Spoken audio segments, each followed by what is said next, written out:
शुभमन गिलला आपल्या कॅप्टन शुभमन गिलला परत एकदा इंजुरी झालेली आहे. मागच्या 5 ते 6 महिन्यामधली ही त्याची 5वी इंजुरी आहे. 15 ऑगस्टला श्रीलंका आणि इंडियाची टेस्ट सिरीज सुरू होत आहे. त्याच्या आधी कालपासून म्हणजे 7 ऑगस्ट पासून इंडियाची एक प्रॅक्टिस मॅच सुरू झालेली आहे श्रीलंका प्रेसिडेंट 11 सोबत.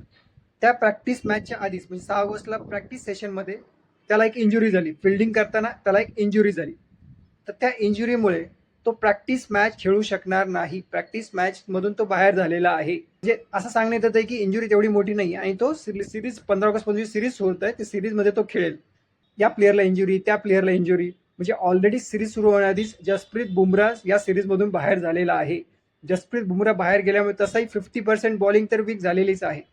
पण जर इंजुरीमुळे शुभमन गिल नाही खेळू शकला तर जो सर्वात जास्त फॉर्ममध्ये आहे सध्या टेस्ट टीममध्ये, जो ज्याचा फॉर्म सगळ्यात जास्त चांगला आहे तो म्हणजे शुभमन गिल आहे.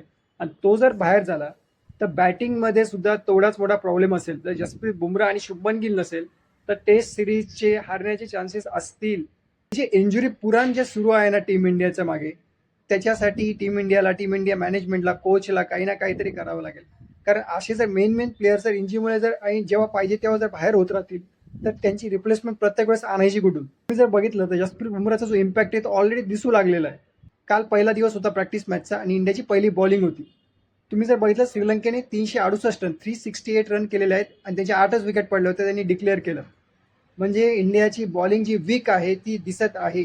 प्रसिद्ध कृष्णा आणि मोहम्मद सिराज या दोघांना विकेट मिळालेल्या नाही आहेत. विकेट मिळाल्या त्या रवींद्र जडेजा, मानव सुथार, कुलदीप यादव या तिघांनाच विकेट मिळालेल्या आहेत आणि गुरनूर ब्रारला एक विकेट मिळाली. म्हणजे प्रॅक्टिस मॅचमध्येच तो इम्पॅक्ट दिसून आलेला आहे. बॉलिंग वीक दिसून येत आहे. इंडियन टीम मॅनेजमेंट वाल्यांनो काहीतरी करा रे बाबांनो, या इंजुरीचं काहीतरी करा.